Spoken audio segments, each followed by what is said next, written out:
बच्चों, तो आज हम लोग स्टार्ट करने वाले हैं क्लास 9 का एक बहुत ही मोस्ट इंपॉर्टेंट चैप्टर जिसका नाम है फोर्स। सबसे पहले पढ़ेंगे कि व्हाट इज फोर्स। फोर्स क्या है? तो फोर्स इज अ पुश और पुल और interaction between the bodies to change the state of the body. What does it mean? इसका मतलब क्या है कि स्टेट कैसे चेंज हो सकती है? To change the state of the body means if a body is already in rest and a force is applied on it, it may move or it may not move. It means that if a body is in a stationary condition and we apply a force on it F, it moves. That means what? कि इस body ने अपनी state को change कर दिया। ये क्या है? पहले बॉडी किस पे है, किस पोजीशन पे है? रेस्ट पे है। Maybe it is possible that the body A is already moving with velocity V and we apply a force in the direction of motion. और हमने क्या किया? इसी डायरेक्शन में फोर्स अप्लाई कर दिया तो क्या होगा? It will accelerate the speed of the body और the velocity of the body will change. तो what is the effect of force? It may move the body which is already at rest और it can slow down the body which is moving. अब body को अगर slow करना है जो कि already move कर रही है तो फोर्स की डायरेक्शन क्या होगी? In case body A is moving in this direction, to slow it down, अगर हमें इसको स्लो करना है तो बॉडी पे फोर्स किस डायरेक्शन में लगाना पड़ेगा? अपोजिट डायरेक्शन में फोर्स लगाना पड़ेगा। तो बॉडी की स्पीड क्या हो जाएगी? स्लो हो जाएगी। तो हम किसी रेस्ट पोजीशन पे अगर कोई बॉडी है तो फोर्स लगाने की वजह से उसको मूव करा सकते हैं। ऑलरेडी कोई बॉडी अगर मूव कर रही है तो उसकी स्पीड को या तो स्लो कर सकते हैं या तो हम लोग उसकी स्पीड को और इंक्रीज कर सकते हैं। दैट मीन्स एक्सेलरेट कर सकते हैं। दैट मीन्स तो हम लोग क्या करेंगे? To change the speed of the body, to change the direction of the body, it is the second effect. Second effect क्या है फोर्स का? To change the direction of the body. अगर body already हमारी north direction में move कर रही है, north direction में मूव कर रही है और हमें अगर इसकी डायरेक्शन चेंज करनी है तो अपने आप नहीं चेंज करेगी, तो हमको क्या लगाना पड़ेगा? फोर्स लगाना पड़ेगा। तो इफेक्ट ऑफ फोर्स की कैटेगरी में तीन चीजें आ जाएंगी। It may change the speed of the body, it may change the direction of the body and third it can change the shape or size of the body. To change the shape and size of the body, we have to apply what? Force. To change the direction of the body, what we have to apply? We have to apply force. And to change the state of motion or rest, we also have to apply what? Force. तो अगर मैं body की speed को कम या ज्यादा करना है तब भी फोर्स का यूज करना पड़ेगा। तो व्हाट इज फोर्स? तो फोर्स इज अ पुश और पुल और interaction between the body to change the state of the body. वो पूछता है एग्जाम में कि what are the effects of the body, effect of the force. Force के क्या क्या इफेक्ट होंगे? तो अगर हम किसी बॉडी पे फोर्स लगाएंगे तो वो या तो एक्सेलरेट करेगी, या तो वो स्लो डाउन हो जाएगी, या तो वो अपने डायरेक्शन को चेंज करेगी, या तो वो अपने शेप और साइज को क्या कर सकती है? चेंज कर सकती है। तो हम लोग इस चैप्टर में इसी की पूरी स्टडी करेंगे कि फोर्स क्या होता है और उसके इफेक्ट्स क्या होते हैं। नेक्स्ट, फोर्स के काइंड्स क्या होते हैं? What are the kinds of forces? तो काइंड्स ऑफ फोर्सेस में हम लोग सबसे पहले पढ़ेंगे कौन से फोर्सेस? Contact forces. तो what do you mean by contact forces? Contact forces are those forces in which the physical contact of the bodies is required. जब दो बॉडीज एक दूसरे के फिजिकल कॉन्टैक्ट में आती है तब उन दोनों बॉडीज के बीच में जो फोर्स लग रहा होता है, that force is called what? Contact forces. Clear? अब कॉन्टैक्ट फोर्सेस के टाइप्स क्या होते हैं? कॉन्टैक्ट फोर्सेस में नंबर वन एग्जांपल है सबसे पहला फ्रिक्शनल फोर्स। फ्रिक्शनल फोर्स ये सबसे ज्यादा कॉमन एक्सपीरियंस है हम लोग की डेली लाइफ में कि what do you mean by friction and frictional force क्या होता है? Suppose if the two bodies move या स्लाइड या रोल ओवर ईच अदर, अगर कोई दो बॉडीज एक दूसरे के ऊपर स्लाइड कर रही हैं या रोल कर रही हैं, then the forces between the two bodies is called what? Frictional force. अगर कोई दो बॉडी एक दूसरे के ऊपर रोल कर रही है, रोलिंग का मतलब क्या हो गया? सरफेस के ऊपर अगर कोई बॉडी, जैसे कि ये रोड है हमारी, इसके ऊपर कोई टायर है, ये मूव कर रहा है, इस डायरेक्शन में रोटेट कर रहा है, तो इसको क्या बोलेंगे? Rolling. We will say that the body is rolling over the other surface. Then the force of friction between the two bodies, body A and on the surface, is called what? Frictional force. जब दो bodies एक दूसरे के ऊपर move कर रही होती हैं, स्लाइड कर रही होती हैं, रोल कर रही होती हैं, तो दोनों बॉडीज के बीच में जो फोर्स लग रहा होता है, that force is called what? Frictional force. इसकी एक खास बात ये होती है, it always acts where opposite to the direction of motion of the body. ये जो फोर्स लग रहा होगा इसकी डायरेक्शन हमेशा किधर होगी? Opposite to the direction of motion. In case अगर हम लोग इस बॉडी को लेफ्ट से राइट की तरफ मूव करा रहे हैं तो फ्रिक्शनल फोर्स का डायरेक्शन क्या होगा? Right to left. In case अगर हम लोग बॉडी को राइट टू लेफ्ट मूव करा रहे हैं तो डायरेक्शन ऑफ फ्रिक्शनल फोर्स क्या होगा? Left to right. Okay, this is the example of contact force. Another example of contact force is normal reaction force. अब नॉर्मल रिएक्शन फोर्स क्या है? Suppose करते हैं कि टेबल के ऊपर आपने एक अपनी बुक रख दी, then the force applied by this block or book is in the downward direction। अब ये फोर्स जो है ये डाउनवर्ड डायरेक्शन में लग रहा है। ये बुक जो है इस टेबल सरफेस के ऊपर डाउनवर्ड डायरेक्शन में एक फोर्स अप्लाई कर रही है। वो फोर्स किसकी वजह से लग रहा है? ये फोर्स किसकी वजह से लग रहा है? It is due to the weight of the book या block, weight of the block किसी की वजह से लग रहा है। ठीक है, तो अगर हमने टेबल की सरफेस पे एक ब्लॉक को रख देते हैं तो इस ब्लॉक की वजह से डाउनवर्ड डायरेक्शन में एक फोर्स लगता है। रीजन क्या है उस फोर्स का? रीजन है वेट ऑफ द ब्लॉक। तो इन रिएक्शन क्या ये ब्लॉक इस समय नीचे की तरफ जा रहा है? नहीं जा रहा है। क्यों नहीं जा रहा है? The reason is this surface will exert a force in a opposite direction और in a upward direction. This upward direction force which is perpendicular to the surface is called normal reaction force. जो force ये body, ये जो surface है इस block के ऊपर लगा रहा है which is perpendicular to the surface, ये बहुत इंपॉर्टेंट बात है, याद रखिएगा, which is perpendicular to the surface. Reason is, क्या रीजन है इसका? जो नॉर्मल रिएक्शन फोर्स होता है वो हमेशा सरफेस के परपेंडिकुलर लग रहा होता है। ठीक है, तो नॉर्मल रिएक्शन फोर्स की डायरेक्शन क्या होती है? It is always perpendicular to the surface. तो अगर हम किसी ब्लॉक को ये सरफेस के ऊपर रख रहे होते हैं, इस तरीके से रखते हैं, तो अपनी वेट की वजह से, W की वजह से ये डाउनवर्ड डायरेक्शन में एक फोर्स अप्लाई कर रहा होता है। इन रिएक्शन ये सरफेस भी क्या करेगा? अपवर्ड डायरेक्शन में एक फोर्स अप्लाई करता है। This force is called normal reaction force and it is denoted by the letter R। ठीक है, हम लोग भी अगर ग्राउंड पे खड़े हुए हैं तो हम लोग अपने वेट को फील कर पा रहे हैं। तो हम लोग अपने वेट को क्यों फील कर पा रहे हैं? रीजन ये है कि जो ग्राउंड है अपवर्ड डायरेक्शन में एक फोर्स लगा रहा है। अगर ये ग्राउंड अपवर्ड डायरेक्शन में फोर्स ना लगाए तो हम अपने आप को वेटलेस फील करेंगे। कभी अगर आप जंप करने की कोशिश करें या किसी हाई बिल्डिंग से जंप करें, ऐसा होना कि कभी आप करनी पड़े, बट अगर आप कहीं से जंप करते हैं तो आपको वेटलेस फील होता है कि आपको पता ही नहीं चल रहा है कि नीचे कुछ है, तो आप लगता है आपका वेट नील है, जीरो है। ऐसा क्यों? क्योंकि आपके रिएक्शन फोर्स आपकी बॉडी पे नहीं लग रहा है। तो ये होता है क्या? Normal reaction force. Third type of force is called tension.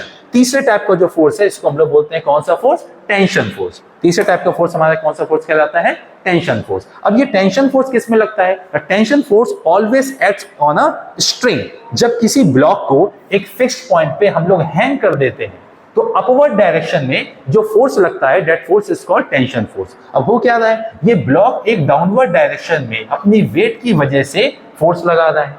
अब ये ब्लॉक नीचे तो जा नहीं रहा है। द रीजन क्या है इसका?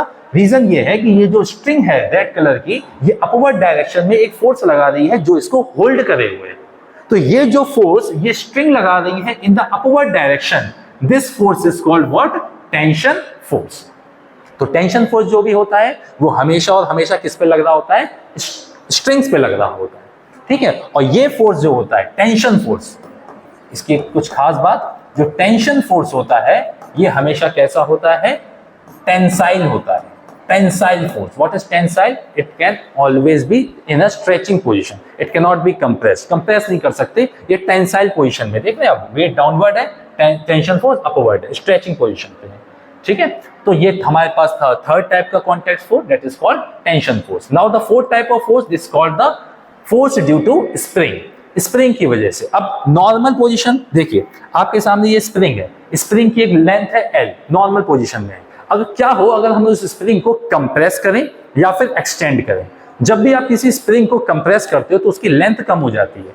जब स्प्रिंग को कंप्रेस किया जाता है तो आप एक फोर्स को एक्सपीरियंस करते हो खुद से।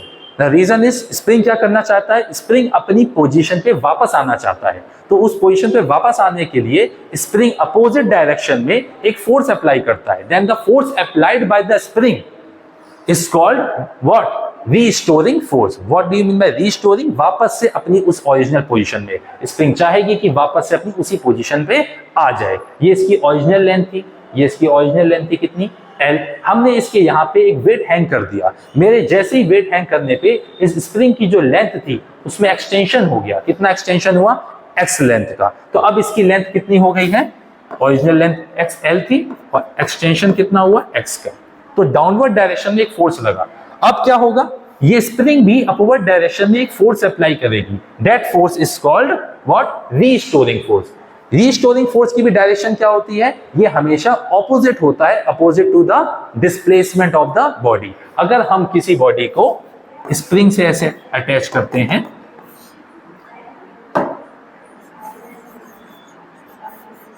और इसको इस डायरेक्शन में फोर्स लगा के एक्सटेंड करने की कोशिश करते हैं, तो अपोजिट डायरेक्शन में एक फोर्स लगता है। This force F is called restoring force. और अगर हमने इसको कंप्रेस करने की कोशिश करी कि ये हमारा कंप्रेस हो जाए, तब भी ऑपोजिट डायरेक्शन में स्प्रिंग क्या करेगी? फोर्स अप्लाई करेगी कि वो वापस से अपनी इनिशियल पोजीशन पे आ जाए। This is called what? Restoring force. तो रीस्टोरिंग फोर्स, इसमें एक इंपॉर्टेंट बात जो आपको याद रखनी है, F is directly proportional to Y minus y। What is y? Y is the displacement of the body। जितना ज्यादा आप बॉडी को डिस्प्लेस करोगे उतना ही ज्यादा बॉडी क्या करेगी? उसको रीस्टोर करने के लिए फोर्स लगाएगी। जितना ज्यादा एक्सटेंड करोगे रीस्टोरिंग फोर्स भी क्या होता जाएगा? बढ़ता जाएगा। And what is the use of this negative sign? इस माइनस साइन का क्या काम है? यहाँ पे माइनस साइन क्यों आ गया? This minus sign indicates that the restoring force always act opposite to the displacement of the body. अगर आप डिस्प्लेसमेंट बॉडी का इस तरफ कर रहे हो तो स्प्रिंग आपको इस डायरेक्शन में पुल करेगी। ठीक है, तो नेगेटिव साइन केवल क्या बताता है? The direction of restoring force is opposite to the displacement of the body. Now the fifth type of contact force is called collision force. Collision means everyone knows that कि collision क्या होता है? collision का मतलब ये होता है जब दो बॉडी एक दूसरे से स्ट्राइक कर रही होती हैं तो उसको collision बोलते हैं। तो collision के समय क्या होता है? जब दो बॉडी एक दूसरे से कोलाइड कर रही हैं, इसको हम यहाँ से हटा देते हैं। तो अगर दो बॉडीज एक दूसरे को कोलाइड कर रही हैं, collision हो रहा है उन दोनों के बीच में, एक बॉडी A है, ये बॉडी क्या है? Body B। तो ये A और B bodies, body A body B के ऊपर एक फोर्स लगाएगी। The force acting on body A is due to body B। और बॉडी B क्या करेगी? A वाली बॉडी पे के ऊपर एक फोर्स लगाएगी। This force is called FAB। तो ये जो फोर्स लगा इन दोनों बॉडीज के बीच में, this is called collision force. जब दो बॉडी एक दूसरे से कोलाइड करेंगी तो ए वाली बॉडी बी वाली की तरफ फोर्स लगाएगी और बी वाली बॉडी ए वाले पे फोर्स लगाएगी। That force is called what? Collision force. तो हम लोगों ने कौन सा टाइप पढ़ लिया? काइंड्स ऑफ फोर्सेस पढ़ रहे हैं हम लोग। तो काइंड्स ऑफ फोर्सेस में जो पहला काइंड है वो है कॉन्टैक्ट फोर्सेस। कॉन्टैक्ट फोर्सेस के कितने पार्ट हम लोगों ने पढ़ लिए? 5 पार्ट। कौन कौन से? फ्रिक्शनल फोर्सेस पढ़ लिया हम लोगों ने, नॉर्मल रिएक्शन फोर्स पढ़ लिया, टेंशन फोर्स पढ़ लिया, रीस्टोरिंग फोर्स और फोर्स ड्यू टू स्प्रिंग पढ़ लिया, और जो हम लोगों ने 5th पार्ट पढ़ा that is your collision force. ये हमारे सारे के सारे कौन से फोर्सेस थे? कॉन्टैक्ट फोर्सेस थे, जिसमें बॉडीज का एक दूसरे से फिजिकली कॉन्टैक्ट में आना जरूरी होता है। मगर क्या ये जरूरी है कि दो बॉडीज का फिजिकली कॉन्टैक्ट में आना जरूरी हो? जरूरी नहीं है। दूसरे टाइप का फोर्स जो हम लोग पढ़ेंगे that is called what? Non contact force. ये ऐसे फोर्सेस होते हैं जो बिना एक दूसरे के कॉन्टैक्ट में आए हुए लग रहे होते हैं। तो नॉन कॉन्टैक्ट फोर्सेस के एग्जांपल आपके सामने कौन सा है? These forces can act over a distance without direct contact। बिना डायरेक्ट कॉन्टैक्ट में आए हुए दोनों फोर्सेस लग रहे हैं। एग्जांपल, कॉमन एक्सपीरियंस सबसे ज्यादा मैग्नेटिक फोर्स। मैग्नेटिक फोर्स सबके पास मैग्नेट्स हैं, सब लोगों ने देखी भी हुई हैं। तो जब हम लोग नॉर्थ पोल को साउथ पोल के पास में लेकर के आते हैं तो क्या होता है? जब हम लोग नॉर्थ पोल को साउथ पोल के पास लेकर के आते हैं तो क्या होता है? नॉर्थ और साउथ में अट्रैक्शन फील होता है। क्या दोनों बॉडी एक दूसरे के कॉन्टैक्ट में आए? बिल्कुल नहीं आए। फिर भी दोनों की तरफ से क्या होता है? एक अट्रैक्टिव फोर्स लग रहा होता है। तो उस फोर्स को कौन सा फोर्स बोलते हैं? Magnetic force.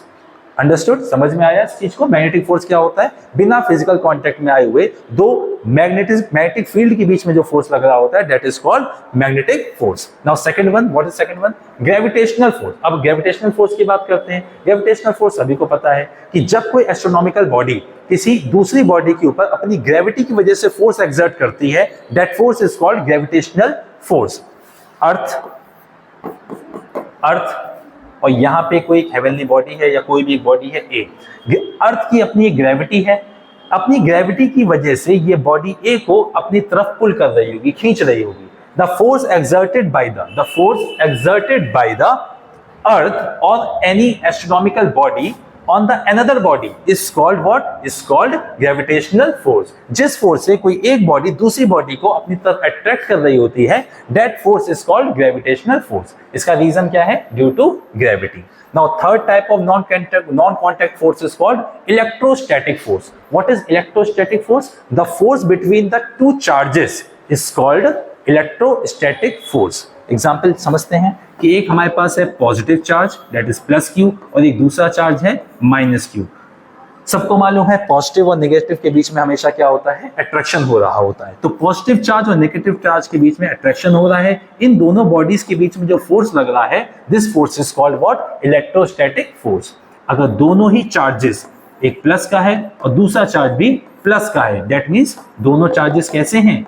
लाइक चार्जेस हैं।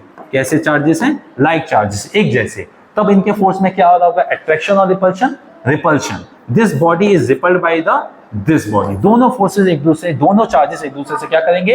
रिपल करेंगे। तो उसको हम लोग क्या बोलते हैं? Repulsive forces. और ये जब दो चार्जेस के बीच में फोर्स लग रहा होता है, that is called electrostatic force.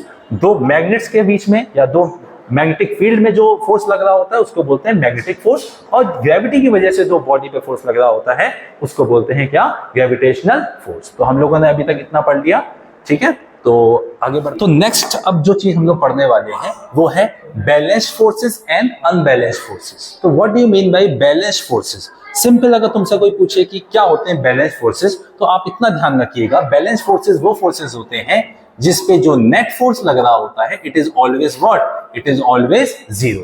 That means the two और more forces acting on an object where the net force is always zero. Balance forces वो फोर्सेस होते हैं जिसपे अगर हम लोग नेट फोर्सेस निकालें तो it is always what? Zero. जैसे कि डायग्राम में देखिए, यहाँ पे एक ब्लॉक रखा हुआ है। इस ब्लॉक पे ये वाला पर्सन इस डायरेक्शन में एक फोर्स लगा रहा है और ये वाला पर्सन अपोजिट डायरेक्शन में एक फोर्स अप्लाई कर रहा है। दोनों लोगों का जो मैग्नीट्यूड ऑफ फोर्स है वो सेम है। तो ना ये ब्लॉक हमारा लेफ्ट में जा पा रहा है, ना ये हमारा राइट में मूव कर पा रहा है। इसका मतलब ये दोनों फोर्सेस कैसे हैं? बैलेंस्ड फोर्सेस हैं। तो बैलेंस्ड फोर्सेस क्या होते हैं हमारे? The balanced forces are those forces in which the net force acting on a body is always what? It is always zero. तो जो बॉडी पे नेट फोर्स लग रहा होता है वो हमेशा क्या होता है? जीरो। वन वर्ड में अगर समझना होगा तो बैलेंस फोर्सेस वो होते हैं जिसपे नेट फोर्स क्या है? जीरो। जैसे कि ये ब्लॉक रखा हुआ है, इस डायरेक्शन में अगर हमने 2 न्यूटन का फोर्स लगाया, इस डायरेक्शन में भी 2 न्यूटन का फोर्स लगाया, इस बॉडी में भी हमने 3 न्यूटन का फोर्स लगाया और यहां से हमने 3 न्यूटन का फोर्स लगाया, नेट फोर्स कितना हो जाएगा? Zero. Because this 2 newton force and this 2 newton force are equal in magnitude. दोनों फोर्सेस का जो मैग्नीट्यूड है वो सेम है, 2-2 न्यूटन का, बट दोनों का जो डायरेक्शन है वो ऑपोजिट है। तो दोनों ये दो फोर्सेस क्या करेंगे? एक दूसरे को कैंसिल आउट कर देंगे। तो इस पे जो नेट फोर्स हो जाएगा जीरो। Similarly, 3 Newton का force downward direction में and 3 Newton का force is in a upward direction. These two forces will also cancel out each other. दोनों एक दूसरे को कैंसिल कर देंगे और जो नेट फोर्स हो जाएगा वो भी क्या हो जाएगा? जीरो। अंडरस्टूड? तो बैलेंस फोर्सेस समझ में आ गए। When the forces are balanced, the object is either at rest. देखिए आपके सामने रेस्ट पे है, ठीक है। जब भी बॉडी हमारी किस पे है? रेस्ट पे है। जब भी हम लोग बॉडी फोर्स लगाया, दोनों फोर्सेस इक्वल है, तो ना बॉडी लेफ्ट में जाएगी ना बॉडी राइट में जाएगी। और अगर वो ऑलरेडी मूव कर रही है और moving at a constant velocity, तो तब भी हमने उसके ऊपर एक फोर्स लगा दिया, तब भी इसके ऊपर क्या होगा? कोई इफेक्ट नहीं पड़ेगा। क्यों? अगर आप साइकिल से जा रहे हो 10 की स्पीड से, आपका फ्रेंड आया, उसने पीछे से 2 न्यूटन का फोर्स लगा दिया साइकिल के ऊपर, तो सिमिलरली दूसरे दोस्त ने आपको देखा कि अरे ये तो तुम्हारे तो गिराना चाह रहा है तुमको, तो उसने भी 2 न्यूटन का फोर्स अपोजिट डायरेक्शन से लगा दिया। तो आपकी वेलोसिटी पे कोई फर्क नहीं पड़ेगा। आप जिस स्पीड से जा रहे थे उसी स्पीड से आप जाते रहोगे। क्यों? क्योंकि एक दोस्त के 2 न्यूटन फोर्स को दूसरे दोस्त के 2 न्यूटन फोर्स ने क्या कर दिया? कैंसिल कर दिया। तो आपकी जो वेलोसिटी है वो कैसी रहेगी? कांस्टेंट रहेगी। तो ऐसे फोर्सेस को हम लोग बैलेंस्ड फोर्सेस बोलते हैं। It does not affect the motion of the body और इट इज एट रेस्ट। अगर वो रेस्ट पे होगा तो ऑब्जेक्ट भी किस पे रहेगा? रेस्ट पे ही रहेगा। तो example, a book resting on a table experiences a balanced force. इससे पहले भी हम लोगों ने यहाँ पे समझा था नॉर्मल रिएक्शन फोर्स के बारे में कि अगर इस सरफेस के ऊपर एक ब्लॉक को रखा गया है तो ये ब्लॉक एक डाउनवर्ड डायरेक्शन में फोर्स लगा रहा होगा अपनी वेट की वजह से, W। इस वेट को कौन सा फोर्स बैलेंस कर रहा होगा? नॉर्मल रिएक्शन फोर्स इसको बैलेंस कर रहा होगा, which is in a upward direction. It is always normal to the surface. Reaction force is always normal to the surface, surface के हमेशा क्या रहेगा, नॉर्मल रहेगा, और दोनों फोर्सेस एक दूसरे को बैलेंस कर रहे हैं, तो ना ये ब्लॉक नीचे जा रहा है ना ये ऊपर जा रहा है। अगर हम इस ब्लॉक के वेट को ज्यादा कर दें तो इसका मतलब ब्लॉक जो है वो ज्यादा फोर्स लगा रहा है टेबल के ऊपर, और अगर हमारी टेबल कमजोर हुई तो बेचारी वो अपवर्ड डायरेक्शन में उतना रिएक्शन फोर्स नहीं लगा पाएगी जितना वेट उस ब्लॉक की वजह से डाउनवर्ड डायरेक्शन में लग रहा है, तो W ज्यादा हो जाएगा और रिएक्शन फोर्स कम हो जाएगा। तो ऐसे फोर्सेस को हम लोग अनबैलेंस्ड फोर्स बोलते हैं। ऐसे फोर्स को कौन सा फोर्स बोला जाता है, अनबैलेंस्ड फोर्स। इसमें जो नेट फोर्स होता है, in this the net force is not equal to zero, net force कभी भी इक्वल टू जीरो नहीं होता है। जैसे कि इसकी एग्जांपल की बात करें, ये हमारे एक स्ट्रॉन्ग आदमी है जो कि 50 न्यूटन का पुल लगा रहे हैं, खींच रहे हैं अपनी तरफ, ये दूसरे हैं जो केवल और केवल 30 न्यूटन का फोर्स लगा रहे हैं।